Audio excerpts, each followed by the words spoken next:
Tansy set the scene beautifully for what's to come today, and I'm delighted now to welcome to the stage our keynote address for this year's conference. Bob Langert is the former Vice President of Corporate Social Responsibility and Sustainability at McDonald's. He's a global authority in the field of social license and sustainability, having delivered TED Talks and written books on the subject, best known for his influential tenure at McDonald's spanning over 3 decades. Bob's work has set benchmarks in environmental and social governance. If you have any questions, we will hopefully have time at the end of Bob's address to put it forward to him. But ladies and gentlemen, a round of applause for Bob Langert.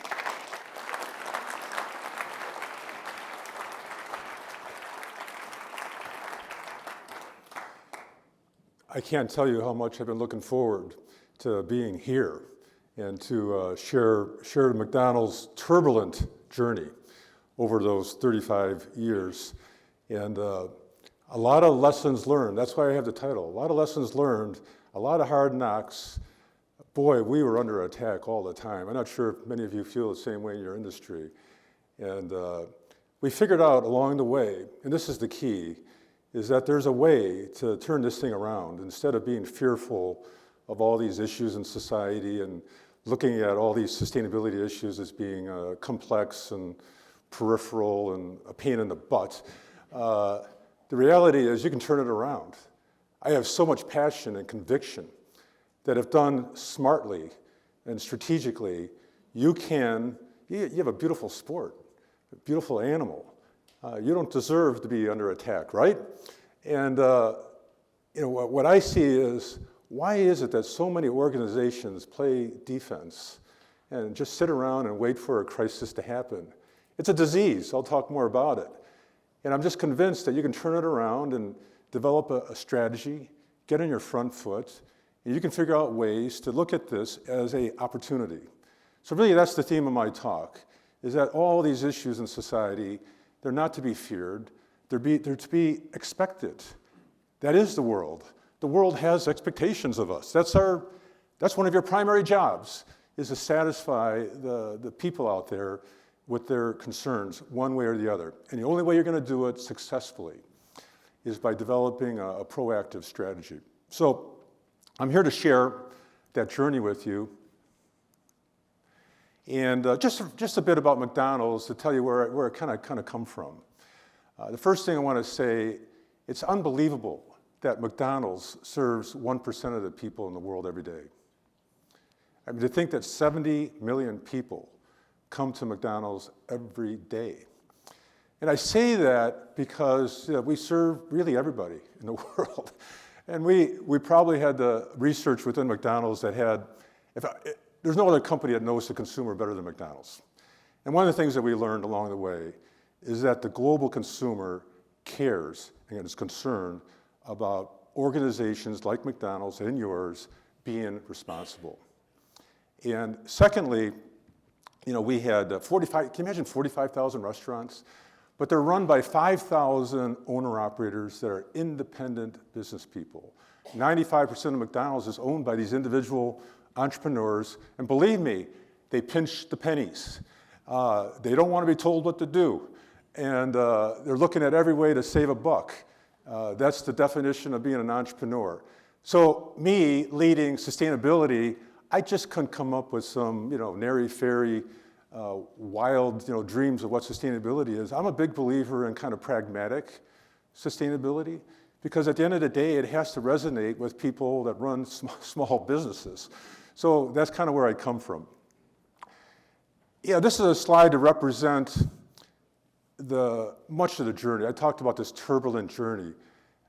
We were attacked for nutrition, obesity, animal welfare, human rights, not paying people enough. Yeah, sometimes books and movies. How many here saw the movie Super Size Me? I'm just curious. Look at that. Look at that. I mean, that must be 3/4 of the audience here. That certainly doesn't paint a good portrayal of McDonald's, does it?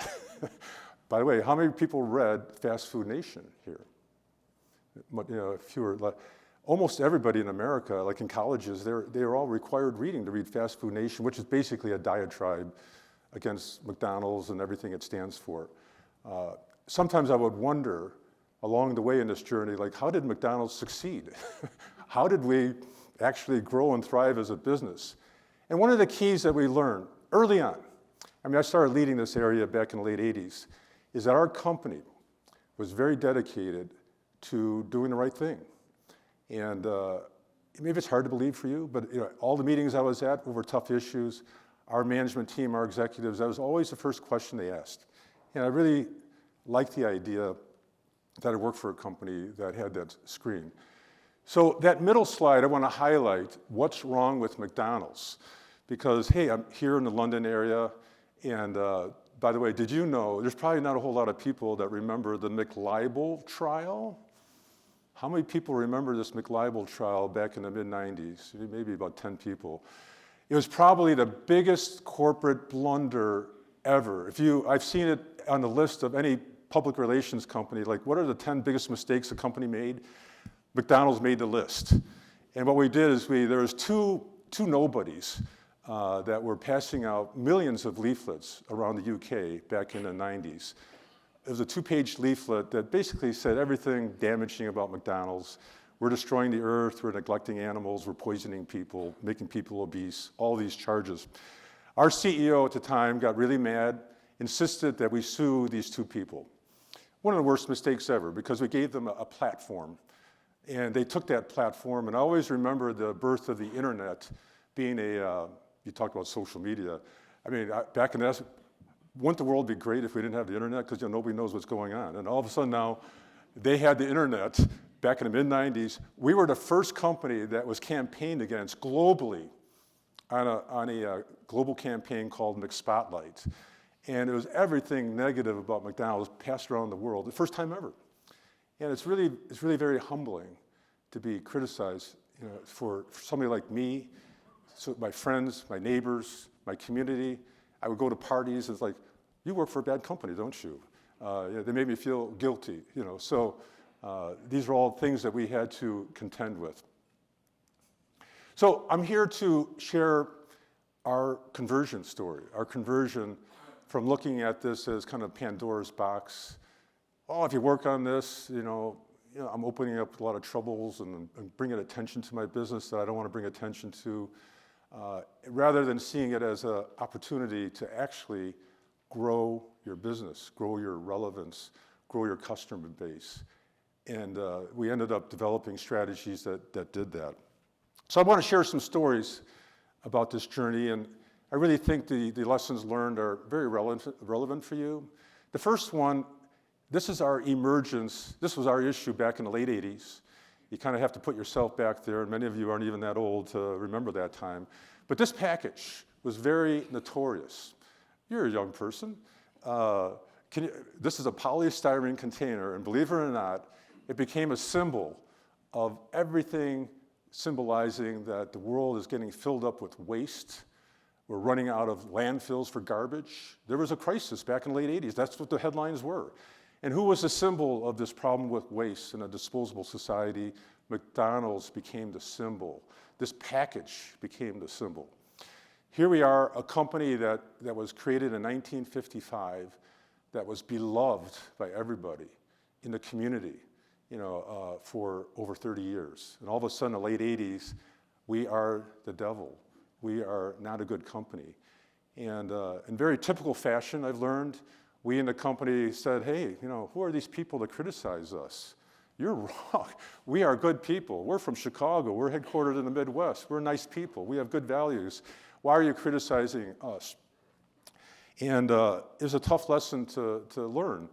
And even our Ronald McDonald was turned into Ronald the McToxic. And we had kids, schools across the world sending in the polystyrene containers to our headquarters. And our headquarters was overloaded with all these polystyrene containers coming into our company. And it really got our attention. I would go out to speak with schools. I remember going up to Toronto, Canada. And it was a junior high school. It had a balcony. And can you imagine these 500 people, and I'm trying to tell the McDonald's story, basically trying to defend our company. And they had nothing to do with it. And they were booing me and criticizing us. And it's just like, wow. I mean, this is really, really, really deep. So back in the late 80s, we were being attacked for packaging, and believe it or not, for a company like McDonald's, we had nobody in our company that knew anything about making the packaging more environmentally friendly. We just had nobody. And one of the top executives, for some reason, picked me, a person that was in charge of logistics and truck drivers. Yeah, exactly. I knew nothing about anything about sustainability or packaging, but they said, hey, Bob, we want you to solve this problem for McDonald's and get us out of the target zone. And my boss, who was the general counsel of the company and a great person, a great mentor to me, he gave me the reins and said, go after it and get it done. And we decided, we made a very bold move back in 1990. It was bold then, and it was that we actually said we're going to form a partnership with a leading environmental advocacy group called the Environmental Defense Fund. They were a group that at the time, they were famous for this motto that they have, sue the bastards. That was kind of their motto. We actually agreed to work with them, and I was in charge of this task force that we had, 4 of us from McDonald's and 4 people from the Environmental Defense Fund, and we committed to reducing waste. So this is a picture of not McDonald's crew people. These are 2 people from the Environmental Defense Fund. And by the way, they didn't do too good of a job dressing the Big Macs.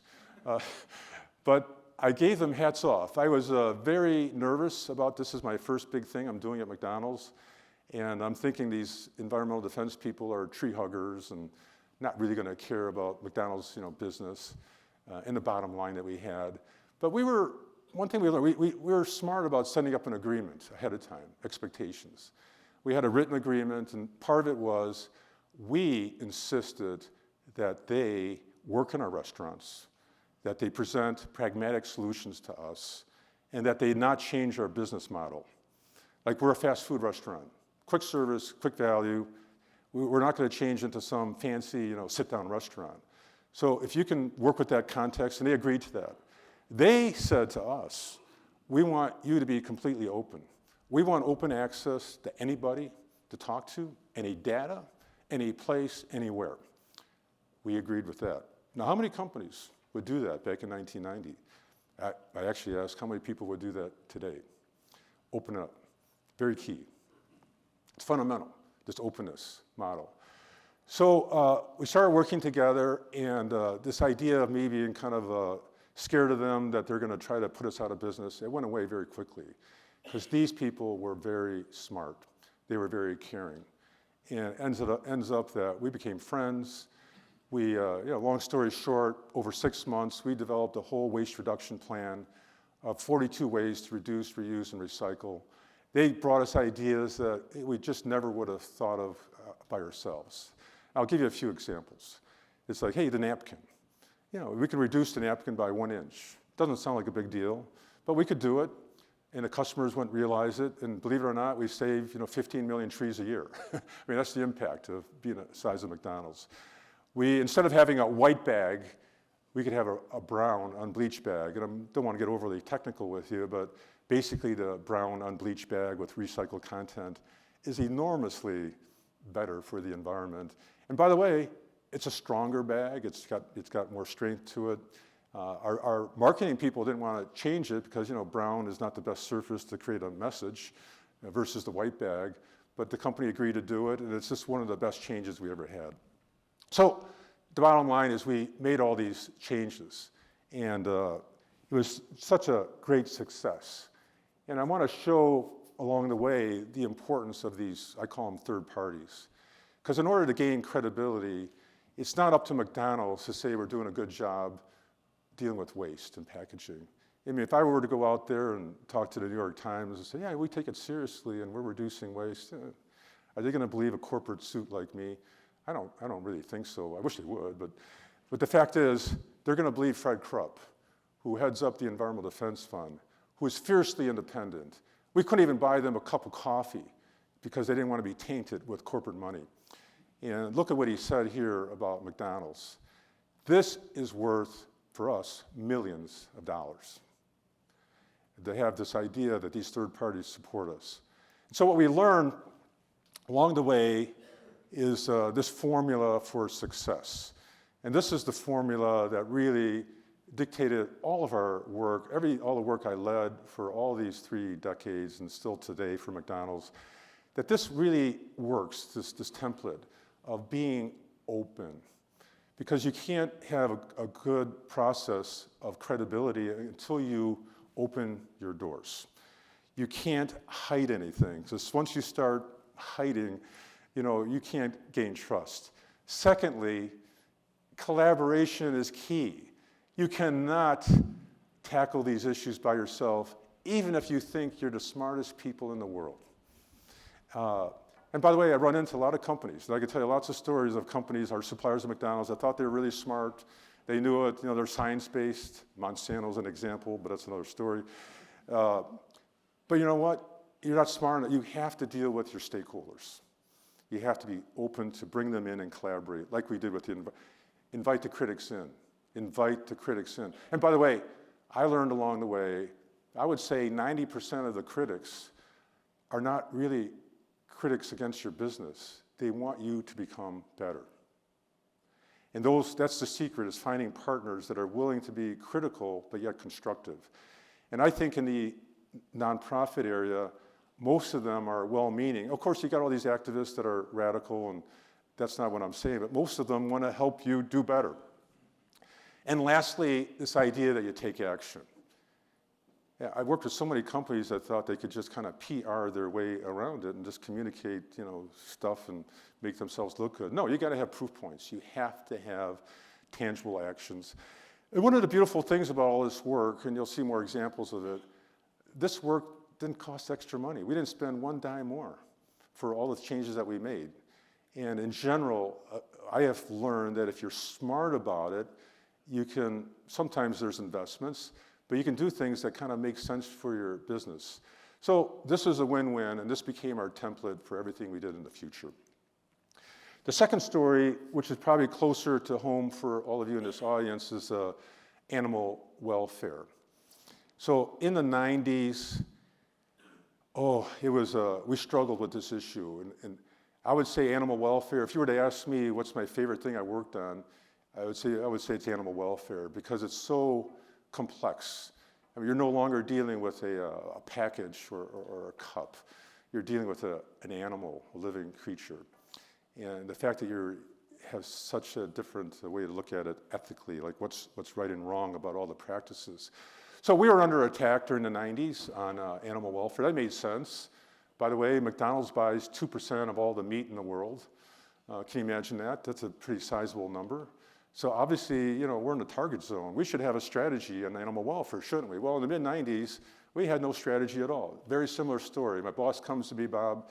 It's finally, by the way, the judge in this case I mentioned, McLibel, down the road here in London, I was one of the first people to testify at the Royal Courts of Justice. He said that we're culpably responsible for animal welfare and some of the abuses. And so that's, believe it or not, that's what stirred us to say, hey, that was like the last straw, that we can't sit around anymore and just kind of take the attacks. We had to come up with a strategy. But at the time, in the mid-90s, it was very common in companies to think that their supply chain was not part of their business. We never thought back in the mid-90s that, are we responsible for these animals that are 5 steps removed from us? We didn't think that. Nike didn't think that they were responsible for their supply chain of all the shoes made in China, did they? Until they realized, hey, we are responsible for that. You're responsible. The consumer thinks you're responsible for everything from the beginning to the end. So I was tasked with coming up with a solution on this. And by the way, I knew nothing about animal welfare besides having a dog as a family growing up. I didn't know. And you had PETA out there campaigning on such emotional issues. I had to find a way to combat that. And I visited our suppliers. And to be honest with you, my first visit to all the meat suppliers, I was not impressed. Because one of my screens with all my work is what we do in McDonald's anywhere, if it were to be on the front page of the New York Times, is this something that we would be proud of? And I saw how hogs are raised. I saw how hens were confined to battery cages. I saw how chickens were confined, in broilers. And basically, I started to learn that even though I didn't like PETA and a lot of their tactics, me and my team at McDonald's kind of learned that there's an element of truth in everything they're saying. Yeah, not that we liked their exaggerations, and we couldn't really work with them because they're an animal rights organization. They didn't want us to exist. But the thought is here, what if some of these activist groups, there's a kernel of truth in what they're saying? And by the way, almost everything that we were attacked on, there was a kernel of truth in it. So, how should we react? Should we just say, oh, you're full of it, and we're just going to continue doing everything we did? But anyway, so I was in charge of coming up with a solution on this, where our suppliers, they viewed practices like this as being efficient. Don't you want us to be cost-effective and bring low-priced food? And we said, well, no, we want good prices, but we have to have responsibility in animal welfare. What's that going to be? What's going to be right and wrong out there? So we formed this was key, we formed an animal welfare council. We recruited 6 independent experts that were truly independent, like the Environmental Defense Fund for Waste. We had these 6 preeminent people that were chartered to review all of our practices at McDonald's in our supply chain, come back with recommendations as to what we should do, and we would take the responsibility of looking at what we could implement. And the leader of our group was Dr. Temple Grandin. Now, how many here have heard of Dr. Temple Grandin? Yeah, so about half of you. And by the way, she knows horses really well. She was probably the best person I ever worked with. She's a very unique leader. She has autism, and she has a way of connecting with animals, a special skill. And she had this blue sky vision of that you could actually measure and monitor and audit proper animal welfare practices at the processing facilities. So I met up with her, and we agreed that she was going to be our point person. We said yes, we want to implement your program. We again opened our doors to her. We gave her the keys to our supply chain, and I was like an escort for her to show her around to our suppliers, and her task was to implement her ideas with our suppliers. And at first, our suppliers were like, "Oh, no, we don't want to work with you," but she was very critical of the industry. But again, she wanted the industry she didn't want it to destroy it. She wanted it to become better. That's what she wanted. And those are the partners you need to look at. Critical, but they want you to become better. And my first trip with her opened my eyes. We went to this cattle facility where they used electric prods. And basically the cattle handlers, all of them used these electric prods. They were shocking the animals, almost all of them. And of course, Dr. Temple Grandin, she's going ballistic. She's getting in there, and she uses flags instead and different ways to handle the animals. You don't need these electric prods. And me, as a layperson, I looked with abhorrence with these, like, how could this actually be going on using electric prods? And everybody there thought it was a normal practice. So that's just an example of kind of what we were dealing with. So oh, by the way, Temple Grandin, so charismatic, so able to change people and how they think. How did she do this? I want to recommend this movie from HBO. It's 5-star, and it really captures her personality. Because, how can you be a change agent? I mean, here's a person that came and really changed how animal welfare is done. McDonald's gave her the permission to go do it, but she's the one that made it happen. So there she is, and we implemented her. She had an idea that you can measure, moves. The more moves, by the way, the more stress the animal's in. You can measure slips and falls, and you could measure the electric prod use. She had this kind of whole measurement scheme. So we went about setting her audit system across the world over 3 to 5 years. So we implemented the system. We audited all of our suppliers. By the way, we meant business. 3 of our suppliers we ended up delisting, so we actually took action to eliminate suppliers. There was reports to make improvements that were necessary for our suppliers to make. So at the end of the day, after about 5 years of work with her, this whole program, it worked. It became global. All of our competitors did it. I mean, today as I speak, I can say that the animals are treated, if you were to go to a slaughterhouse, it's night and day in terms of how the animals are treated. So I'm very proud of that accomplishment, and it tells you the power of making change and making transformative change that goes beyond even the company. And once again, we learned this power of this third party. So Dr. Temple Grandin and our Animal Welfare Council put the animal activists where they belong. They put PETA where they belong, which is on the fringes. I mean, that's where I think they belong. But in order to put them on the fringes, you have to have your own program and your own strategy. So if the New York Times called us about, hey, what are we doing in animal welfare? We'd say, go talk to Dr. Temple Grandin. She's seen everything that we do. She'll tell you what the real scoop is. And she doesn't have an ability to lie or deceive. You know, she's just so honest. It's unbelievable. So again, this is just invaluable, millions of dollars to have support like that. So again, you know, I'm repeating this formula. You're getting to see the pattern here. Open doors. This collaboration internally with our suppliers, with the experts. We took action. I mean, came action, and we got rid of suppliers. We insisted that they change. I put in there no extra costs. I mean, in the big scheme of things, it was more of a mindset change. It was about changing the mindset of the people that have animal welfare in our meat system back then for our suppliers. It wasn't standard operating procedure. It was peripheral. So we made it part of doing business. Okay, this next story I think is very relevant as well, even though it has to do with our food. And it's basically the battle of obesity and junk food. And this all started to happen in the early 2000s. I mean, can you imagine the Surgeon General coming out in the United States saying that there's this obesity epidemic, children obesity skyrocketing, and guess what? Who's the target of this? Besides Coca-Cola, it was McDonald's. We are making the people fat and obese. It was a very tough issue. And lo and behold, who gets asked to lead the team at McDonald's to turn this thing around? Me, Bob Langert, that knows nothing about nutrition, other than what I learned from meat and potatoes and vegetables and meat on my plate growing up. So I had to do a fast course on learning about this. And so what did I do? I did the same thing I did, this whole formula. Where am I going to find the experts to work with? We set up we called it a Healthy Lifestyle Council.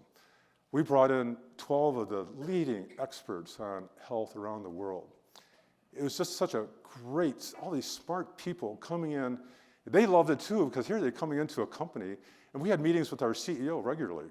I remember this one meeting, and these people were very outspoken, advocates for better food and health. And at that time, this was, again, the early 2000s, we had the supersized drinks. That's why that movie was called Supersize Me. And these drinks were 42 ounces, which, let's be honest, that's a ridiculous size of a drink, 42, but we sold a lot of them. And so we were under pressure to get rid of it. And so our council just badgered our CEO to get rid of this 42-ounce drink. And he heard it, he didn't like the message. But you know what? We decided to get rid of it 2 weeks later. And the movie got credit for doing that, but the real credit internally was this group influenced us to kind of get rid of that. But during the decade of the 2000s, we tried so many ways to introduce healthy food to the consumer. And if you had to ask me what was the toughest issue I had to deal with for results, it was changing the way people eat, because it's very tough for a company to actually change the behavior of how people eat. And in general, I would say everything we did, whole grains, whatever, lower calories, less sugar, it didn't work. We had to put back the ice cream with the fat in it, because otherwise we weren't selling it. So, but what this group did advocate for was Happy Meals. And actually, I would say this is one of my proudest achievements that I helped make happen at McDonald's. Our council said, you know what, there's only so much you could do with adults. Adults are fully shaped, they're making their decisions for what's best for them. What can you do? But what you can do is a lot for children. McDonald's is really important. I mean, children and families was our bread and butter. and you have a responsibility for children. We agreed with that. And so we took a really bold move. In about 2011 or so, we actually forced a change for the way a Happy Meal is done at McDonald's. This is big. And we created a 100-calorie fry, especially for kids. So it's only 100 calories. We said we're eliminating soda as a proactive choice. You'd have to ask for it. Otherwise, it's milk or juice. And every meal would come with some fruit or yogurt to it. And this is a very relevant, and by the way, this really worked. Our Happy Meal sales, by the way, were declining. And so when we did this, all of a sudden we started doing better. But more than that, you talk about social license. To me, this is one of our best examples of this, because this gave us social license to serve our food. Because there is a responsibility, we felt, to do something for kids. And it just gave us kind of permission. Because, our food is indulgent and it's a treat. That's really how most people look at it. And, but seeing us as being responsible for kids really went a long way. So once again, we learned through the head of this, we partnered with the Alliance for a Healthier Generation. They're one of the few, most people didn't want to work with us. I mean, we were toxic on this issue. So we got, this organization actually wanted to work with us to make us better.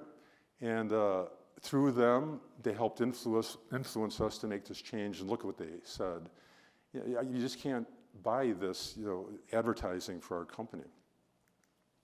So again, this all worked. This was good for our business, and that's my main message today. That if you're open, you collaborate, you take action, you can produce results, even in a time of crisis that makes sense for your business. But lo and behold, 24 years passed by, and now let's say it's 2014. And this is my report card at this time for me working on this issue for 25 years. Look at all those F's that you see on the scorecard. So I give us an A for working in crisis management. I just told you some stories, and they're successful. I was very proud of that. But it's all crisis management. And by the way, so everything was done as a one-off. We were just being reactive. And doing a darn good job at being reactive, I have to say. But nothing connected. We were getting no credit for it. The consumer didn't know the things that we were doing, and they wouldn't even believe the things that we were doing, because there's no way to communicate this to the mass consumer. Even our own people didn't know our story. So we were horrible at strategic integration. And this is one of my favorite slides I show. I use this internally, and I must have showed this slide internally at McDonald's in 200 meetings. Because this is the disease that companies have. This is the anticipatory issues management model, where you see issues coming down the road, and what you want to do is you want to operate on the left side of this curve. So you see the issues coming down the road. Okay, that's the time to work on an issue. You see it coming, pick out your experts, get the people internal in your company, you have time and patience to look at the proper answers. You can come up with a plan and strategy, you implement it before it's a crisis. And by the way, you never know how good it is because you never had a crisis. But companies love crisis. They wait. I call it the wait model. You wait, have a crisis, and all of a sudden, politicians and lawyers and media and irrationality, and you have to rush to come up with an answer. It's crisis management. And a lot of times, good solutions aren't solved. So you have to work on the left side of the curve. Your industry probably, you know what the issues are, you know what's percolating. Do you have a plan for it or not? You should. It took us a long time to do this. I talked about our brand. The latest I looked, if you look at the study of McDonald's, I looked the other day, our brand is worth $38 billion. And by the way, without getting too technical, we have 42 measures. We had 42 measures for brand health, is what we called it.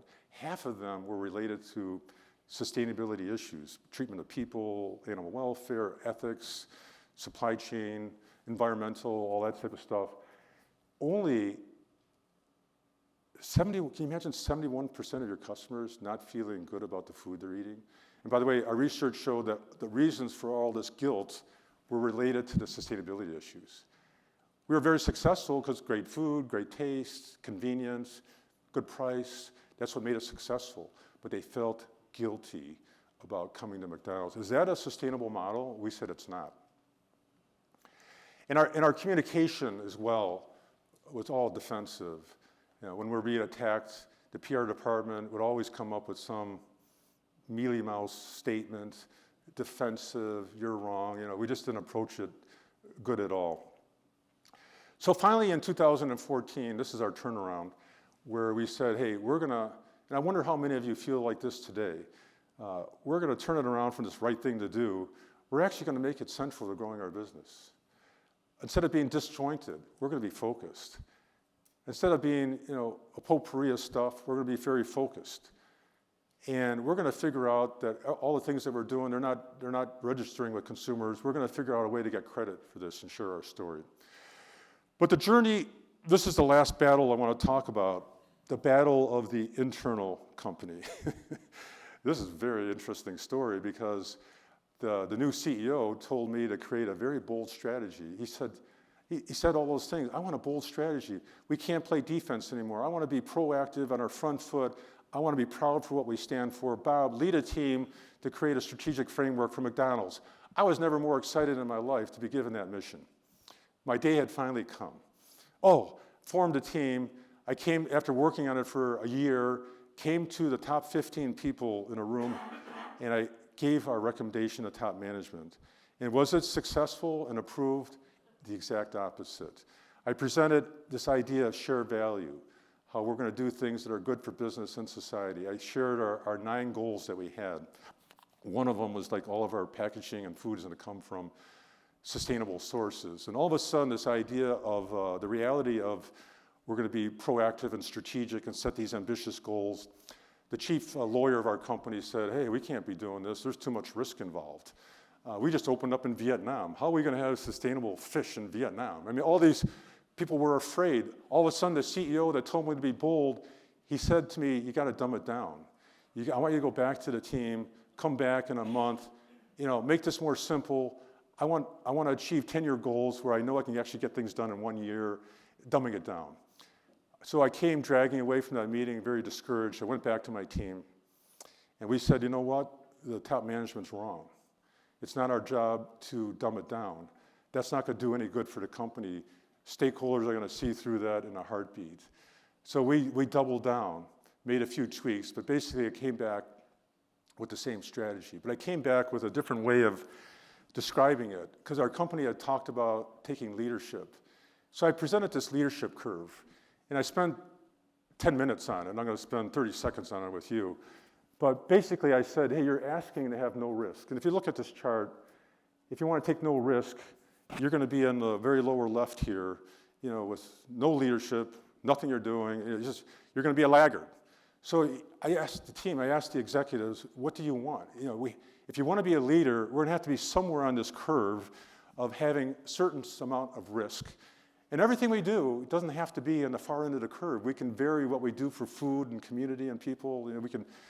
I said, what do you want us to do? And I showed them how other companies are doing it. I benchmarked against their competition, leaders like Unilever. And I asked them that question, and basically at the end of the day, they approved the plan. So yes, I did achieve that. Very proud of that. The Economist gave us a very good review here. It's a little bit of a stretch to say we're that good, but no company is perfect, but it was really quite an achievement in my mind to finally have a strategic framework for the company, because it's always moving, it's always evolving, and I feel that once you have a strategy, which McDonald's still has, it's always dynamic, it's always changing. So even though you're always attacked, the fact is you can still be on your front feet talking about what you do proactively.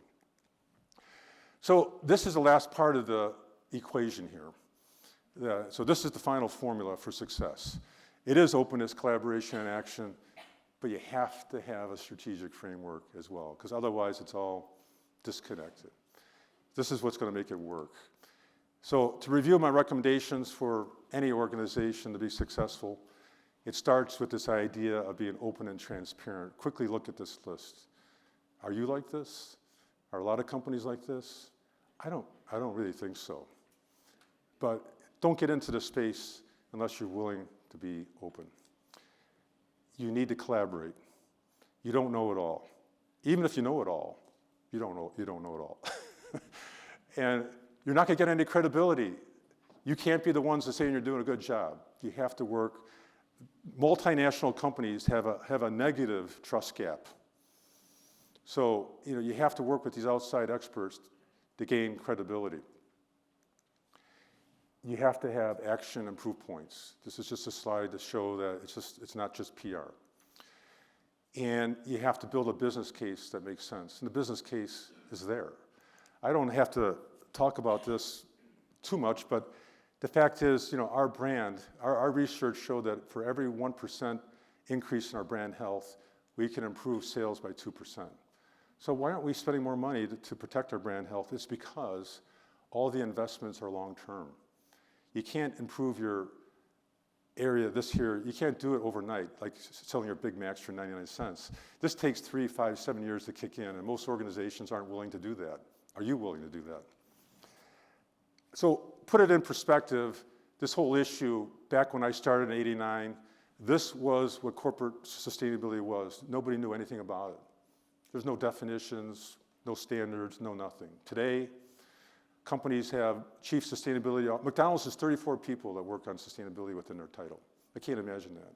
Frameworks and schools. So, my advice out there is this audience probably is a mixture of all these people here. I'm sure there's some believers here, so I would just encourage the believers to go back and double down on trying to make an impact in your organizations to do more strategically. We probably have a fair amount of skeptics here. I think skeptics are good because actually a lot of companies do things that are kind of silly. So the company needs to do things that make sense, and skeptics can do that to keep you on the right track. And I think there's probably a lot of fence sitters. So I would hope that you would want to volunteer and do more to make this happen in your industry. So that's my message. That's my formula for success. And as I learn about your industry, I'm just so impressed with your sport, with your animal. I'm just so convinced that you have a great opportunity to not be defensive and not just be sitting around and taking it all, that you can actually form a way forward that is this passion that I have, that you can do good for what your impacts are in society, and you can do it in a way that makes your industry grow and be successful. Thank you.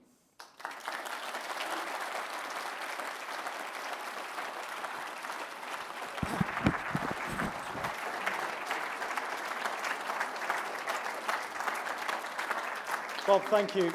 I'm pretty certain your report card for today will say A+. We're slightly short of time. We're going to stop in a few moments for a quick coffee break. But Bob will be hosting a table at lunchtime, so if anybody has any questions for him, please come forward. There's just one question I'm going to take the opportunity to ask you. You said at the very start of it all, when the crisis challenge began for McDonald's, you said you decided to do the right thing. Who decides what the right thing is, and how do you come up with that? Well, I took it as my job to be the force for good in the company, so I would say that's my job, and to be a force for good. Somebody's got to be, in an organization, somebody's got to be an advocate for bringing the outside world into the organization. So most organizations, everybody is concentrating on, serving the food, whatever you do in the animal industry. So you have to think outside the four walls of your business. So I think the idea of being an advocate, just like you have, I rubbed a lot with the legal people. The legal people wanted no risk. Well, that's not my job. My job was to try to advocate for doing the right thing, which has some risk attached to it. So I think it's necessary to bring that debate within the company. And right and wrong is, very much in the eyes of the beholder, but it was my philosophy that my team did the best we could to understand the far left, the far right, the middle, the science, which is all these issues are very complicated. And then at the end of the day, you do have to make a decision, especially on animal welfare. I mean, who are we? Who are we to say how cows should be raised and how hens should be raised? I mean, believe me, when we made these changes, we were very much disliked by the animal industry because we were viewed as a regulatory, I hate to say this, we're like a government body. Anybody in government, I don't mean that as an insult. But the fact is, they didn't want us to touch them, and we did. And but sometimes you just have to do that. So you do the best you can. I mean, hey, we serve meat, and we can't go overboard on animal welfare, for example. So where do we draw the line? It's fascinating to be able to think about setting that standard because nobody else is doing it, so we had to do it. Bob, thank you very much. We are going to take a break, but ladies and gentlemen, one more round of applause. A wonderful morning, Bob Langert.